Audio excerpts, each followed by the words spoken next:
So, hallo liebe Fliegerfreunde, zurück zu einem neuen Video. Wieder mal ein Reaction-Video und wieder mal ein Fail von mir selber, den was ich analysieren möchte und natürlich echt sagen. Am Anfang habe ich mir gedacht, vielleicht sollte ich das eigentlich gar nicht veröffentlichen. Dann haben wir halt ein paar auf Instagram geschrieben.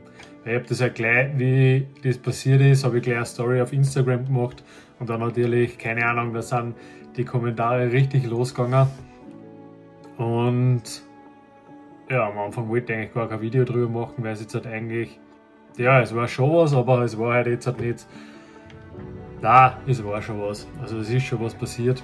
Mir geht es Gott sei Dank voll gut, also es ist nichts passiert, wirklich gar nichts, ich habe kein WW, keinen blauen Fleck, nichts passiert, aber es ist was passiert und genau, es hat sich alles abgespielt letzten Sonntag, oder war es Samstag? Nein, ich glaube es war Sonntag, am Loser in Eudersee.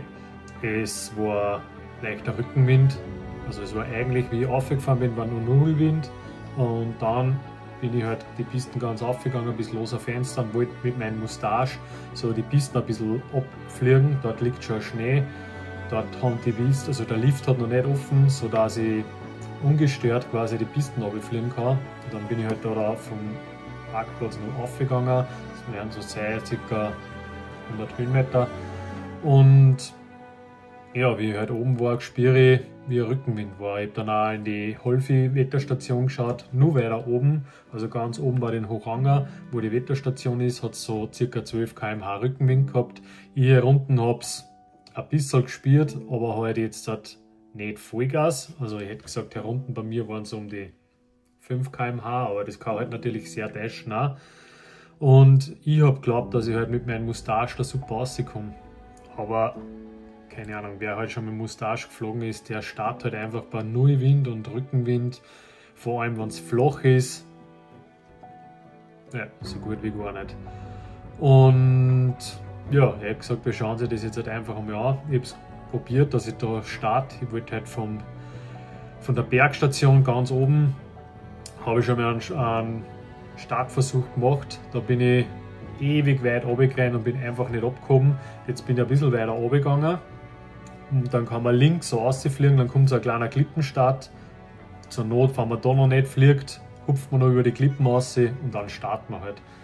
Und ja, das war auch mein Gedanke. Jetzt tue ich echt einmal auf die Seiten. Genau. Und ich hätte gesagt, nehme ich auf? Ja. Ich hätte gesagt, wir schauen einfach mal ins erste Video rein. Zack, da sind wir schon. Also da herum ist die Pisten, also die Bergstation und ja, ich wollte Rückwärtsstart machen, wie gesagt, da droben, man sieht es ein bisschen, ist eine Windfahne und da ist auch irgendwo die Wetterstation und da hat es halt auch gezeigt, keine Ahnung, 12 km/h Rückenwind. Da herunten bei mir, es ist halt leicht ein Rückenwind angekommen, ich habe es halt gerade halt so gespürt, dass ein Rückenwind ist, aber halt natürlich nicht perfekt. Und ich habe gesagt, wir gehen einfach mal in die ersten paar Sekunden rein. Genau, wollte rückwärts aufziehen, habe mir die Musik angemacht und habe halt geglaubt, ich kann da jetzt voll easy, ganz smooth die Pisten entlang fliegen. Was halt dann gleich einmal passiert ist, sieht man jetzt. Ich habe hinten im Rucksack habe mein Insta360 drinnen gehabt mit so einem Stabstativ, das was hinten so rausragt und das hat sich gleich einmal da in die Leinen verhängt, was ich aber eigentlich zügig wieder rausgekriegt habe, weil sonst hätte ich natürlich einen Startabbruch gemacht, weil starten, wenn die Stange da drinnen ist, das geht halt gar nicht. So. Dann Lauf. Also man sieht wirklich, ich renne um mein Leben. Ich habe da jetzt ein Hochformat, ich habe nachher noch ein paar andere Formate, wo man sieht und wir gehen da jetzt einfach so Schritt für Schritt durch. Ich lasse mich dann nach vorne fallen, ich habe das schon ein paar Mal gemacht, im Winter ohne Probleme. Man kann so eine Art Pinguin-Start machen und es schaut eigentlich ganz gut aus. Also ich glaube, es hätte sogar funktioniert, Man sieht, ich lasse mich da nach vorne fallen. Es ist eigentlich so geil. Da habe ich halt meinen Retter noch super drauf. Man sieht, ich bin Frontretter mit. Zack, und hupft da halt so rein.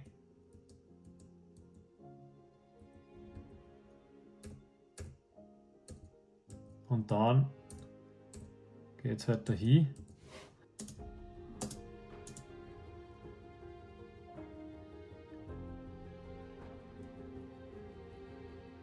Ja, was halt da jetzt halt ist, im Winter ist halt alles voller Schnee. Und da war halt jetzt halt wirklich nur auf der Piste Schnee und daneben waren so kleine Felder, wo halt noch kein Schnee war. Das habe ich aber von oben nicht gesehen. Also, ich hoffe, ihr nehmt mir das jetzt nicht best, dass ich da lache, aber so im Nachhinein kann ich lachen. In dem Moment war es eigentlich gar nicht so lustig und ich habe eigentlich einen ziemlichen Schock danach gehabt. Aber ja, jetzt kann ich drüber lachen. Man sieht, zack, ich komme eigentlich gar nicht so arg an. Also ich sehe, ich habe eigentlich schon voll abbremst beim Mustache. Das heißt, eigentlich also ich bin da schon fast fliegert worden. Und wenn man da jetzt so schaut, da müsste halt irgendwo der Rettergriff sein. Und ich vermute, dass ich da irgendwo bei die Steine eingefallen habe. Und man sieht schon jetzt, da hat es mir schon ausgezogen, den Retter. Ich habe mir noch immer nirgendwo weder. Der Retter ist heraus, man sieht den offenen Frontcontainer, da ist der Retter. Da zieht man hinten nach. Ich noch immer wie ein Skispringer, wieder, keine Ahnung, ich kenne keine Skispringer.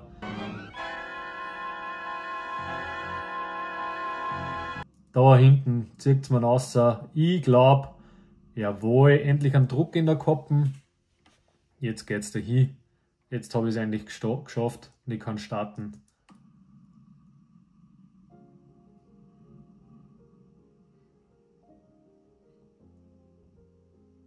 Da dann noch drüber und da kommt halt die Klippen.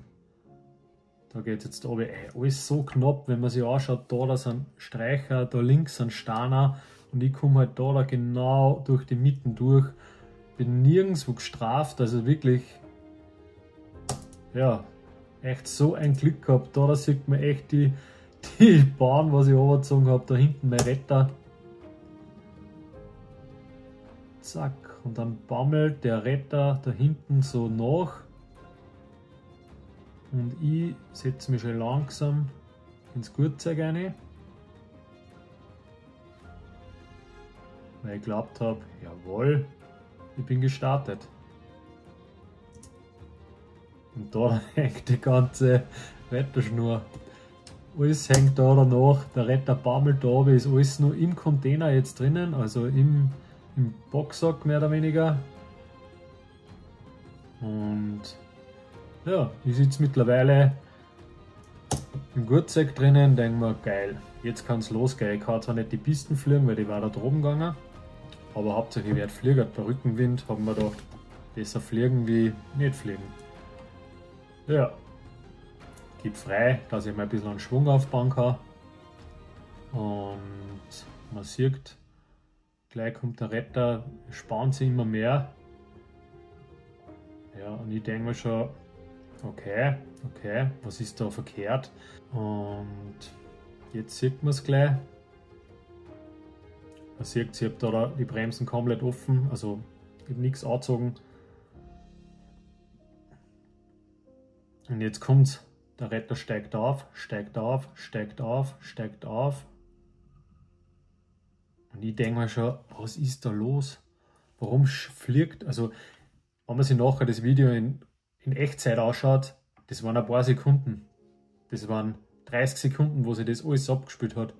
Aber in dem Moment habe ich mir echt gedacht, warum fliegt der Schirm da vor mir runter? Und schaut, jetzt habe ich schon wieder komplett abbremst.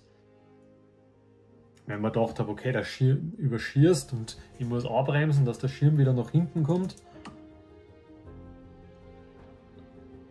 Aber das hat es einfach nicht gemacht. Und dann hat es mich irgendwie so seitlich dran und dann habe ich mir gedacht, okay, ich bin irgendwo mit dem Stativ vielleicht drinnen. Weil Das ist ja beim Weglaufen ist das passiert und ich mir gedacht, okay, jetzt hänge ich halt irgendwo mit dem Stativ drinnen. Aber nein, da kommt ein voll aufblasender Retter daher von der linken Seite. Und der Schirm fliegt immer weiter nach vorne. Der Rettungsschirm hängt auf einmal über mir. Ihr seht das auf meiner linken Hand, wie weit dass ich runterziehe, weil ich geglaubt habe, hä, was ist denn da jetzt los?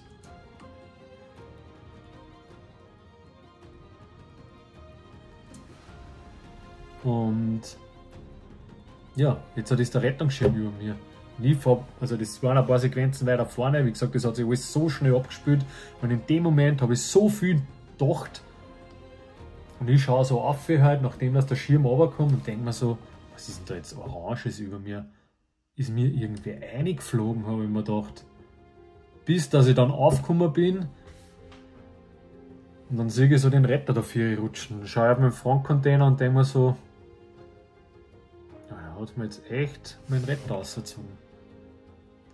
Hat mir jetzt echt meinen Retter aufgeblasen. Schauen wir sie, also ich würde jetzt noch gar nicht weitergehen. Ich habe da jetzt halt nur Slow Motion. Das ist dasselbe, nur ein bisschen schneller.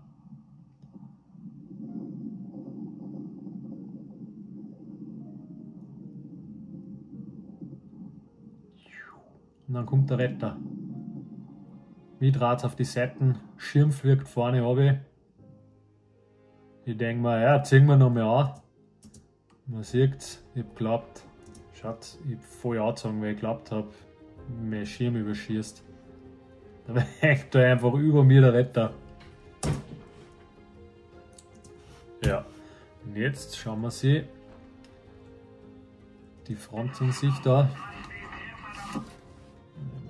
Vollbild. Jetzt habe ich eigentlich einmal Querformat.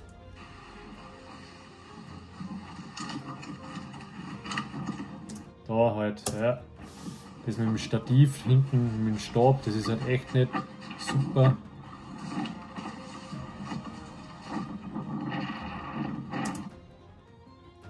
Man muss sich das echt Bild für Bild anschauen.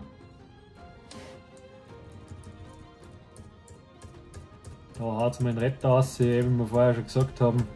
Zack, zack, zack, zack. Das geht so schnell alles. Ich habe genau das Loch, da habe ich anvisiert. Genau da bin ich durchgefahren. Schaut mir das an. Da weiter links, also rechts gesehen vom Flug, da sind einfach nur Steine. Also da hätte man richtig was massiv weder. Da rechts sind einfach nur Streicher, Latschen. Da war ich vermutlich mit voll den Kopfleg, war ich da rein. Und ich bin da genau. Da fliegen die Fetzen da hinter mir. Den Retter haut es mir noch. Und dann sitze ich da drinnen und glaube, geil, cooler Flug.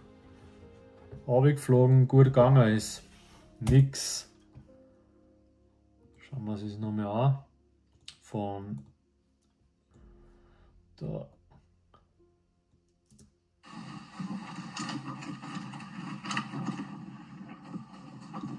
Alles jetzt in echter Geschwindigkeit.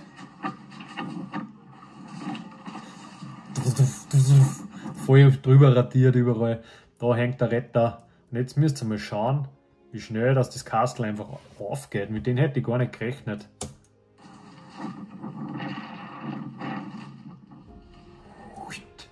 Es geht so schnell auf. Also, ich pack den Retter eigentlich seit fast Anfang an selber. Und ja, jetzt weiß ich wenigstens, dass ich richtig Bock.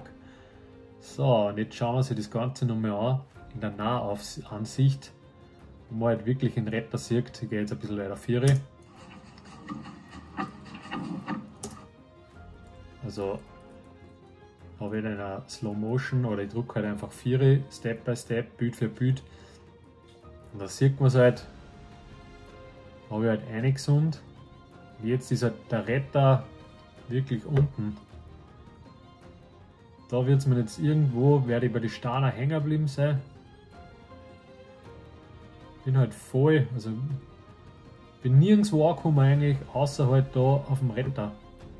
Und da sieht man schon eigentlich, wie er aufgerissen ist. Und da kommt er schon raus.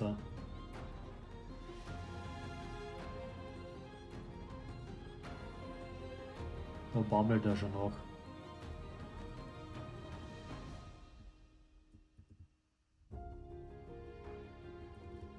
Man kann eigentlich so froh sein, dass er da nirgendwo bei den Streichern hängen geblieben ist. Weil wenn da irgendwo ein dicker Ast dabei ist oder irgendwie so der Stamm unten und das fällt da irgendwo ein oder bleibt halt hängen, dann geht es halt von voller Geschwindigkeit auf 0, 0. Dann haut es mir halt so richtig runter und dann kann es halt schon sein, dass es mir irgendwo gegen die Steine haut. Ich bin halt jetzt echt schön in ein Schneeviertel reingelandet und zack, offen und ja, das hat es jetzt da schon gesehen. Es ist alles so schnell gegangen. Und ich zeige euch jetzt nochmal die Slow Motion, die Landung. Also, gehen wir da in der Vierer, was wir schon gesehen haben. Also, Rettungsschirm ist über mir und ab jetzt geht es runter. Also ab da ist unkontrolliert nach unten gegangen. Man sieht, die fliegt halt durch, ein paar Meter werden es gewesen sein. Ich schätze jetzt so 3, 4 Meter, 5 Meter vielleicht, aber halt eben am Retter. Und ich habe echt so das Glück gehabt, schaut mal da unten, da ist einfach kein einziger Star, da ist einfach nur Schnee. War ich da unten irgendwo reingelandet, hätte es ganz anders ausgehen können. Oder war ich weitergeflogen, war über den See drüber geflogen vielleicht und der Retter war erst da aufgegangen. Und war ich da einfach in dem vereisten See vielleicht irgendwo in der Mitte drinnen und ja, das hätte halt ganz anders auch ausgehen können. Also muss man echt auf Holz klopfen, dass da nichts, wirklich gar nichts passiert ist. Also wirklich null. Mir tut nichts weh.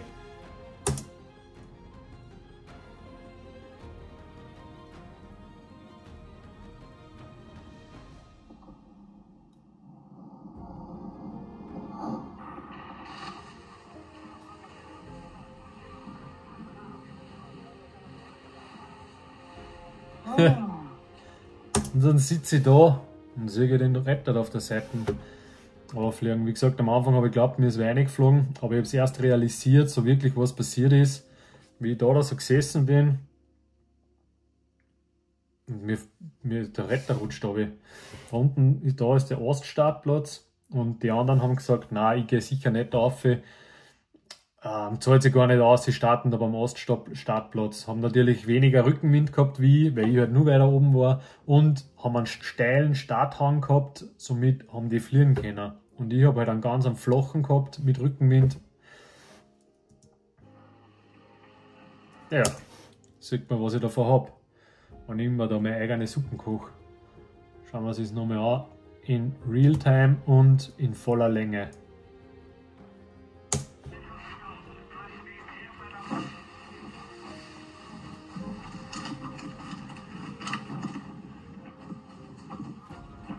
Ich renne um mein Leben.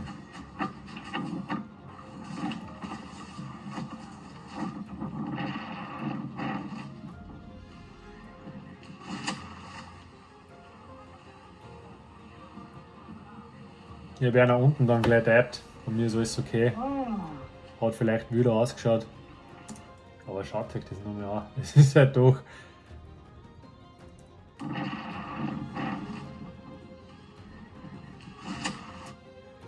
Andere Leute tun sich da glaube ich weh. Wenn's, ich sage, ich bin auf der Höhe ungefähr wahrscheinlich. So von da. Also ein paar Sekunden oder sagen wir 2 Sekunden Flugzeit waren es glaube ich trotzdem.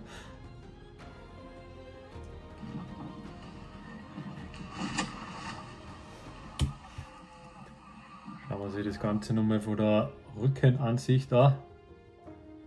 In voller Auflösung, in voller Länge.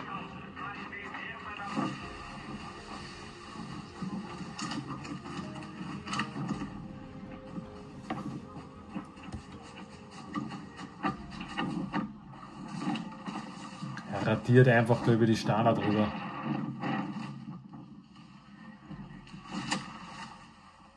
Da sieht man es halt wieder, das war echt nicht lang, das Ganze hat gedauert. Was haben wir da? Da starte weg, 12 Sekunden zu. Ja, das waren 10 Sekunden, wo sich das Ganze abgespielt hat. In die 10 Sekunden ist einfach so viel schief gegangen. Aber echt Glück im Unglück und ja, da bin ich dann da unten gesessen und dann habe ich halt einmal eine Instagram-Story gemacht. Kann man machen.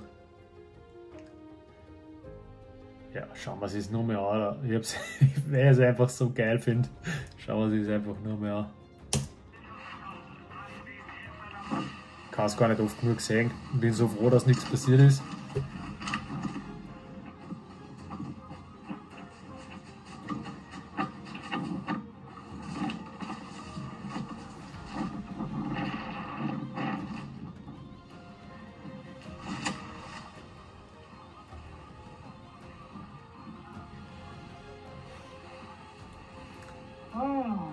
Ja, Alter. Also, gestern dann, heute ist schon Donnerstag, am Dienstag dann, ja, habe ich den Schirm trocknen lassen jetzt bis Dienstag und da ist er jetzt halt wieder ein frisch gepackter Retter. Es ist Gott sei Dank nichts kaputt geworden, die Hülle, die Außenhülle hat ein bisschen an Schaden mitgenommen, aber ich habe schon wieder einen neuen organisiert, ist schon wieder alles drinnen, pipi fein, passt wieder alles. Der Retter hat nichts, wir haben es ihn ganz gründlich angeschaut. Ist echt Glück im Unglück an der ganzen Geschichte. So, beenden wir die Aufnahme mal.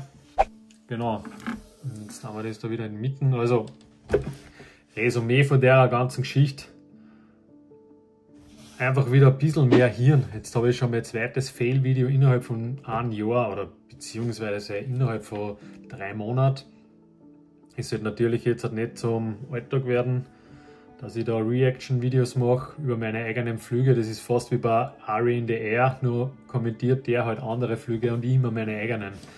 Und ja, braucht jetzt alles ganz lustig auch. Ist trotzdem ein bisschen jetzt, ja, darf man schon ein bisschen ernst nehmen alles. Also alles wieder ein bisschen mit mehr Hirn, mehr Fokus.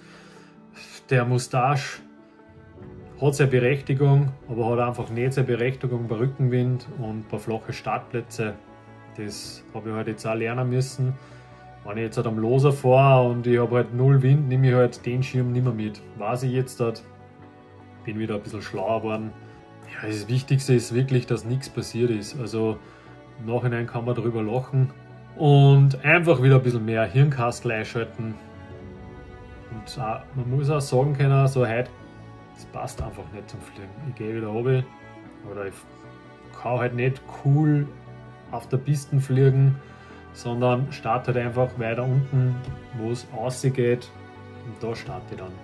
Es zeigt halt auch Fehler auf, solche Videos, ich finde es eigentlich nie so schlecht und ja, Fehler passieren. Ich glaube, also ich fliege halt jetzt noch nicht so lang, fliege aber dafür intensiv und viel, aber ich glaube, kein Pilot, der was sich das Video da jetzt halt anschaut, kann sagen, ich habe noch nie eine Brezen gehabt. Ich habe noch nie irgendeinen Scheiß gemacht und ich habe bis jetzt halt 0 Probleme beim Fliegen gehabt. Also ich glaube, dass jeder schon mal irgendwo ein kleines Hoppala gehabt hat und solange dass die Hoppalas kleine Learnings sind, oder was heißt, solange dass die Hoppalas Learnings sind und nicht einfach, dass 3-mal der gleiche Scheiß passiert, ist eigentlich alles gut ausgegangen. Ja, das war eigentlich mein Statement zu meinem Retterabgang. Ja, und jetzt habe ich einmal einen Retterabgang gehabt. Ich habe noch nie eine Baumlandung gehabt, also die wird mir auch vielleicht irgendwann einmal nur bevorstehen, weil das gehört auch irgendwie so zum Paraglide-Leben, glaube ich, dazu, dass man beim Start oder bei einer Landung einmal irgendwann in einen Baum reinfliegt oder in einen Strauch reinfliegt. Aber dafür habe ich halt jetzt schon einen Retterabgang, wenn man das so zählen kann. So ganz zählen kann man das natürlich auch nicht. Und ja, ich hätte gesagt, das war's. Und die nächsten Videos sind wieder Flugvideos.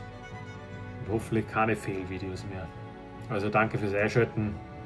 Lasst ein paar Kommentare da, liebevolle Kommentare. Da werden jetzt sicher ein paar da sitzen und werden sich denken, oder ich hab's gewusst, dass irgendwann einmal ein Scheiß passiert, wann er immer so wild fliegt. wann er immer so cool sein muss. Also liebe Kommentare lassen. Konstruktive Kommentare. Ja. Und dann sehen wir uns beim nächsten Video. Danke fürs Einschalten und